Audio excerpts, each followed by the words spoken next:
오늘도 이렇게 귀한 수요예배 자리에 나오신 성도님들을 주님의 이름으로 환영하며 또한 축복합니다. 이어지는 누가복음의 말씀을 통해 하나님이 주시는 은혜를 마음 깊이 누리는 시간 보내시는 우리 성도님들 되시기를 소망합니다. 오늘 말씀은 우리에게 참 익숙한 그런 장면입니다. 예수님께서 게레사렛 호수의 어부들 곧 시몬과 그의 동료였던 세베대의 아들 야고보와 요한을 제자로 부르신 사건에 대하여 기록하고 있기 때문이지요. 1절 말씀을 보니 예수님께서 게레사렛 호숫가에 서 계셨다 기록을 합니다. 익히 알고 계시듯이 오늘 말씀에 등장하는 게레사렛 호수는 다른 이름으로 갈릴리 호수라는 이름으로 불리는 호수입니다. 예수님께서 시몬과 그의 동료 곧 어부들을 만나십니다. 바로 이때 어부들의 모습을 보니 2절에 그들의 배에서 나와 그물을 씻고 있었다라고 표현하고 있습니다. 그들이 그물을 씻고 있었다. 사랑하는 여러분, 우리는 이 말씀을 이해해 보실 때 먼저 지금 예수님께서 시몬과 그의 동료 어부들을 만나셨던 그 시점에 대해서 우리가 살펴보아야 합니다. 함께 본문의 바로 앞의 내용이었던 누가복음 4장 42절 말씀을 우리가 한 목소리로 같이 합독하도록 하겠습니다. 시작. 날이 밝음에 예수께서 나오사 한적한 곳에 가시니 무리가 찾다가 만나서 자기들에게서 떠나시지 못하게 만류하려 하매. 아멘. 앞선 본문의 4장 42절 말씀을 보면 지난주 수요 예배 때 예수님께서 시몬의 장모를 고치신 후에 많은 병자들을 만나시며 일일이 손을 얹어 그 병을 치료해 주셨다는 것을 나누었습니다. 그리고 나서는 곧 날이 밝음에 예수님께서 한적한 곳으로 이동하셨다 기록하고 있는 것이죠. 하여 지금 예수님께서 시몬과 그의 동료 어부들을 만날 때 그 시점은 곧 해가 떠오르기 시작한 아침에서 정오 무렵이었다라는 것을 우리가 알 수 있게 되는 것입니다.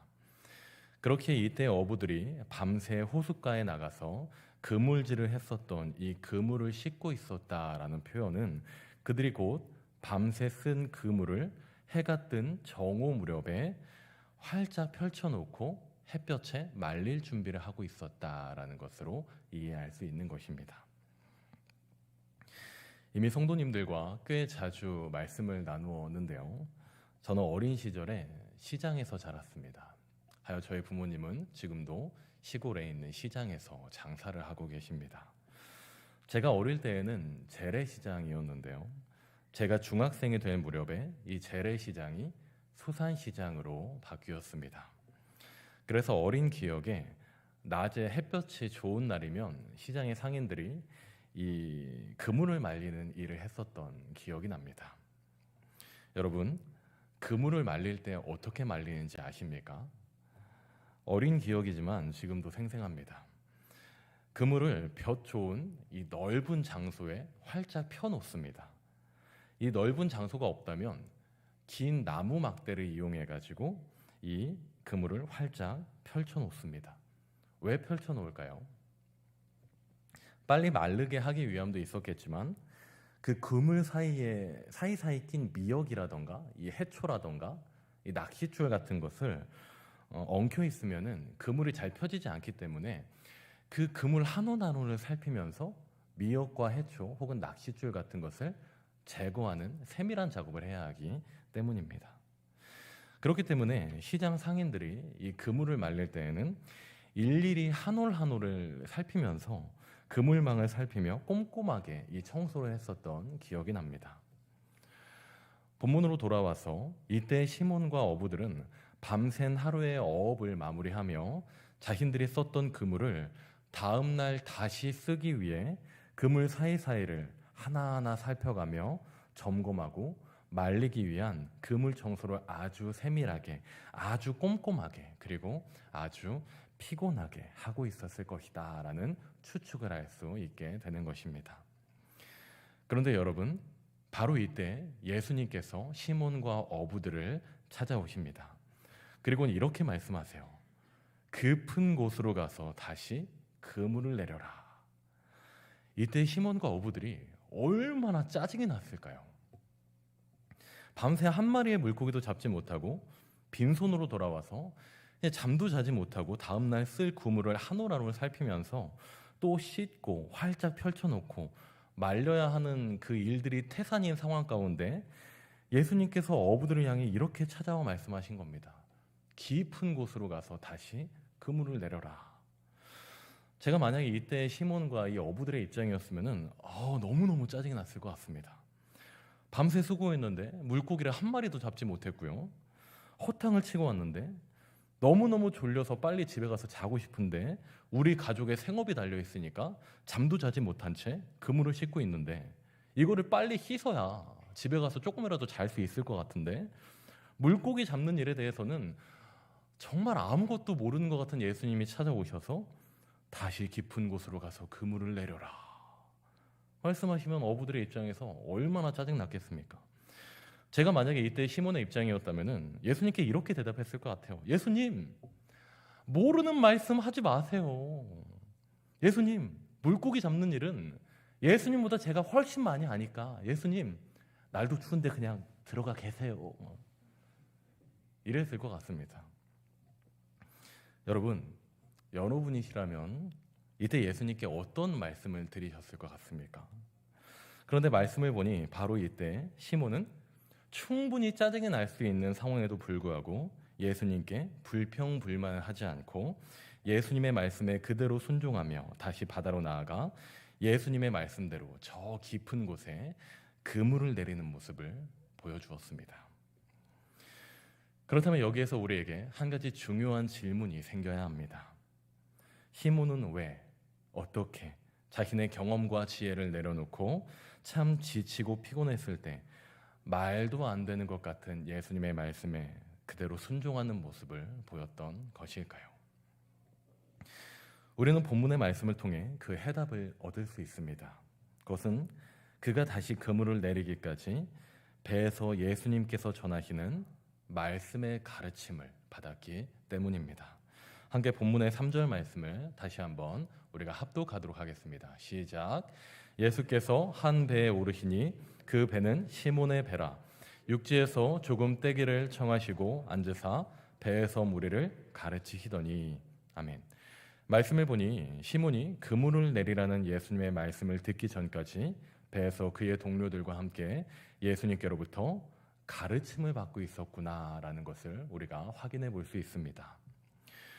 정리할 때 자신의 곤비함과 지침과 피곤함을 뒤로 하고 깊은 데로 가서 그물을 내리라 말씀하셨던 예수님의 말씀을 그가 의지하며 순종할 수 있었던 것은 배에서 그가 들었던 예수님의 말씀이 주는 말씀에 대한 믿음이 있었기 때문이었다라는 것을 알 수 있는 것입니다. 사랑하는 여러분, 이를 통해 우리는 한 가지 분명한 사실에 대하여 나눌 수가 있습니다. 첫 번째, 믿음은 곧 하나님의 말씀을 들음에서부터 시작한다는 것입니다. 다시 말씀드리겠습니다.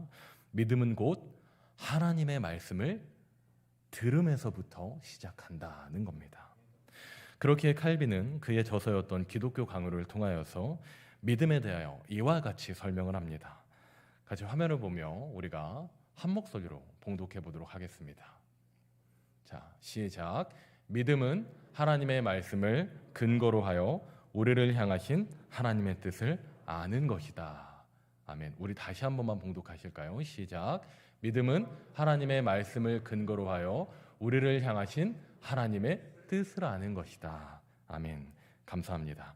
칼빈은 믿음에 대하여 설명할 때 믿음은 하나님의 말씀을 근거로 한다라고 설명합니다.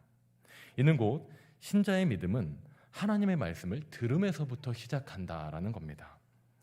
이와 같은 맥락하에 하나님의 말씀을 들음으로 내 안에 믿음이 생긴 신자는 이제는 나의 생각과 나의 방법과 나의 지혜가 기준이었던 삶에서 이제는 하나님의 말씀이 내 삶의 기준이 되는 삶을 살아가게 됩니다. 이전에는 내가 알고 있었던 지혜와 지식, 그리고 내가 삶을 살아가며 터득했었던 내 삶의 노하우, 내 삶의 방법들, 이런 것들이 기준이었던 삶에서 떨어져 이제는 신자는, 그 안에 믿음이 생긴 자는 하나님의 말씀이 내 삶이 기준된 삶을 살아가게 된다는 겁니다.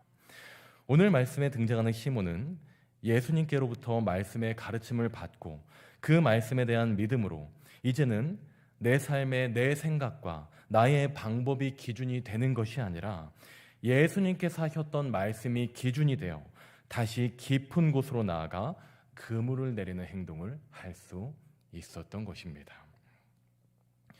바로 이때 시몬은 놀랍게도 자신의 경험과 자신의 방법으로는 아무런 수확도 거둘 수 없었던 이 호숫가에서 그물이 찢어질 정도로 물고기를 많이 잡게 되는 이해할 수 없는 이적을 경험하게 됩니다.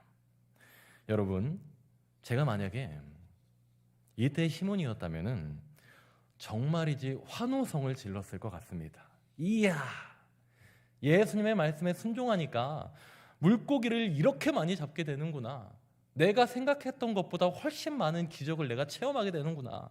이야, 예수님의 말씀에 앞으로는 계속 순종하는 삶을 살아야겠다. 저는 환호하는 삶을 살았을 것 같습니다. 환호를 질렀을 것 같습니다. 그런데 이때 시몬은 갑자기 참 뜬금없어 보이는 행동을 하게 됩니다.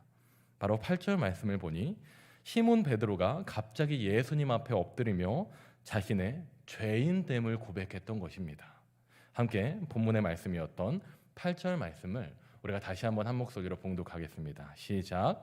시몬 베드로가 이를 보고 예수의 무릎 아래에 엎드려 이르되 주여 나를 떠나소서 나는 죄인으로소이다 하니. 아멘. 갑자기 시몬 베드로가 예수님의 발 앞에 엎드리며 자신의 죄인됨을 고백합니다. 그는 왜 갑자기 예수님의 발 앞에 엎드리며 자신의 죄인됨을 고백했던 것일까요? 이야, 예수님 말씀에 순종하니까 좋은 일이 있구나. 앞으로 예수님의 말씀에 계속 순종해야겠다. 기뻐하는 것이 아니라 오히려 그 상황 앞에 예수님의 발 앞에 엎드려 자신의 죄인됨을 고백합니다. 왜 그랬던 걸까요? 이것을 통해 우리는 믿음에 대한 참 중요한 두 번째 사실에 대하여 또 논할 수가 있습니다. 그것은 두 번째, 믿음은 신자로 하여금 회개를 불러일으킨다는 겁니다. 다시 말씀드리겠습니다. 믿음은 그 신자로 하여금 하나님의 말씀을 들은 자들로 하여금 그 마음에 회개를 불러일으킨다는 겁니다. 자, 준비한 화면을 우리가 다시 한번 한 목소리로 같이 봉독하도록 하겠습니다. 시작. 회개는 믿음에서 나오며 마치 나무에서 열매가 나듯이 믿음으로 말미암아 만들어지는 것이다. 아멘. 우리 다시 한번 봉독해 주시겠습니까? 시작. 회개는 믿음에서 나오며 나무에서 열매가 나듯이 믿음으로 말미암아 만들어지는 것이다. 아멘. 칼빈은 신자의 회개에 대하여 설명하며 이는 곧 나무에서 열매가 맺혀지는 것처럼 하나님을 향한 믿음에서부터 회개가 나오게 된다라고 설명합니다. 그렇다면 여러분, 회개란 무엇일까요? 하나님의 말씀을 들음으로 인하여 믿음이 시작된다. 그 믿음으로 말미암아 회개가 생겨난다. 자, 그렇다면 여러분, 이 과정 하에, 이러한 원리 하에 믿음 후에 신자에게로부터 생겨나는 이 회개란 과연 무엇일까요? 회개란 곧 삶의 전환을 의미하는 것입니다. 하나님, 내가 내 죄를 회개합니다. 하나님, 내가 이런 잘못을 저질렀습니다. 과거에는 이런 삶을 살았습니다. 후회합니다. 하나님, 회개합니다. 라는 것에서 끝나는 것이 아니라 진정한 회개란 그 신자의 삶에 전환을 일으키게 된다라는 겁니다. 이전에는 하나님과 상관없던 삶을 살았던 이들이, 이전에는 하나님의 말씀과 내 삶이 전혀 무관한 삶을 살았던 이들이 하나님의 말씀을 듣고 그 말씀을 들음으로 인하여 그 마음에 믿음이 생겨나며 그 믿음을 소유한 이들이 이제는 더 이상 이전의 나의 삶을 답습해 나아가지 않고 내 생각과 내 경험이 주인이 아니라 이제는 하나님께서 내 삶의 주인이시요. 아멘. 하나님의 말씀이 내 삶의 기준이요. 하나님의 말씀대로 살기를 결단하는 것이 바로 이 회개라는 것입니다. 지금 베드로는 예수님 앞에 엎드리고 회개하며 자신의 삶이 이전과는 다른 삶이 될 것임에 대하여 행동으로 드러내고 있는 것입니다. 대지를 정리하여 첫 번째, 우리의 믿음은 곧 하나님의 말씀을 들음으로부터 시작한다라는 것을 나누었으며, 두 번째, 믿음은 회개를 불러일으킨다라는 것을 성도님들과 함께 논하였습니다. 그리고 마지막으로 세 번째, 하나님의 말씀을 접한 이후에 믿음이 생겨난 이 신자의 삶은 어떠한 삶이 되어야 할지에 대하여 우리 성도님들과 함께 나누고자 합니다. 함께 마지막으로 본문의 10절과 11절 말씀을 우리가 합독하도록 하겠습니다. 조금 길지만 우리가 힘을 내서 합독하도록 하겠습니다. 시작. 세베대의 아들로서 시몬의 동업자인 야고보와 요한도 놀랐습니다. 예수께서 시몬에게 이르시되 무서워하지 말라. 이제 후로는 내가 사람을 취하리라 하시니 그들이 베드로를 육지에 대고 모든 것을 버려두고 예수를 따르니라. 아멘. 예수님께서 이때 시몬과 동료 어부들을 더 이상 물고기 잡는 어부가 아니라 사람을 낚는 어부가 되게 해주시겠다 약속하십니다. 그런데 해당 본문을 살펴보면 이때 사람을 낚는 어부가 되게 하겠다라는 표현이 아니라 내가 사람을 취하리라 라는 표현을 사용하였습니다. 말씀을 나누다 보니 이 표현이 굉장히 큰 은혜가 되었습니다. 해당 문장에 취하리라 라는 표현은 헬라어로 조그론이라는 단어가 쓰입니다. 이는 헬라어 조그레오라는 단어에서 유래하고 비롯한 글자입니다. 이 조그레온이라는 단어는 해석할 때 번역된 대로 취하다, 사로잡다라는 뜻으로 쓰이는 단어인데요. 70인역 성경을 보니 이 조그레오라는 단어가 히브리 단어 하야의 번역 단어로 쓰이는 단어입니다. 이 단어 조그레오는 히브리 단어 하야의 번역 단어로 쓰인 단어입니다. 이 히브리어 하야는 살아나다, 소생하다라는 뜻을 가진 단어입니다. 살아나다, 소생하다. 이런 맥락하에서 살필 때 예수님께서 시몬과 그 어부들을 부르실 때 이후로는 네가 사람을 취하리라 말씀하신 것은 이후로는 네가 사람을 살리는 사람이 될 것이다 라고 말씀해 주신 것이다 라는 것을 알 수 있게 하는 것입니다. 이전에는 네가 그저 물고기 잡는 사람에 불과했지만 이제는 내가 사람을 살리는 사람, 영혼을 살리는 사람이 될 것이다.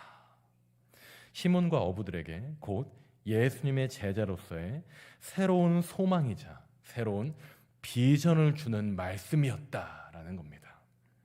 사랑하는 여러분, 이와 같은 삶의 새로운 소망이자 삶의 새로운 비전이 바로 우리에게도 임했다는 것을 기억하여 주시는 성도님들 되시기를 소망합니다. 그렇게 칼빈은 다시금 믿음과 소망에 대하여 언급할 때 하나님의 말씀을 근거로 하는 믿음과 소망은 영원히 떨어지지 않는 반려자와도 같다라고 설명합니다. 하나님이 선사하신 그 믿음과 하나님을 믿음으로 생겨난 신자의 새로운 그 소망은 영원히 떨어지지 않는 반려자와 같은 밀착된 결합된 관계가 된다라는 겁니다. 사랑하는 여러분, 우리 안에는 하나님이 주신 믿음이 있습니다. 그렇다면 우리에게 소망은 당연히 따라오는 필수 불가결의 존재가 되는 겁니다. 이 시대를 살아갈 때 때로는 삶의 자리에서 지치고 고된 순간을 마주하는 성도님들 계십니까? 하나님을 향한 믿음을 지키는 것이 행복하고 기쁠 때보다 오히려 지치며 힘들 때를 마주하는 성도님들 혹시 이 자리에 계시진 않습니까? 우리에게는 하나님이 선사하시는 새로운 소망이 있다는 것을 기억하여 주시기를 소망합니다. 그것은 바로 우리의 삶이 지침과 곤비함에서 끝나는 것이 아니라 하나님을 향한 믿음을 지키며 나아갈 때 우리의 삶은 사람을 살리며 영혼을 살리는 하나님의 사역에 쓰임 만든 귀한 사역에 동참되는 그런 영광을 우리가 누리게 된다는 것입니다. 할렐루야.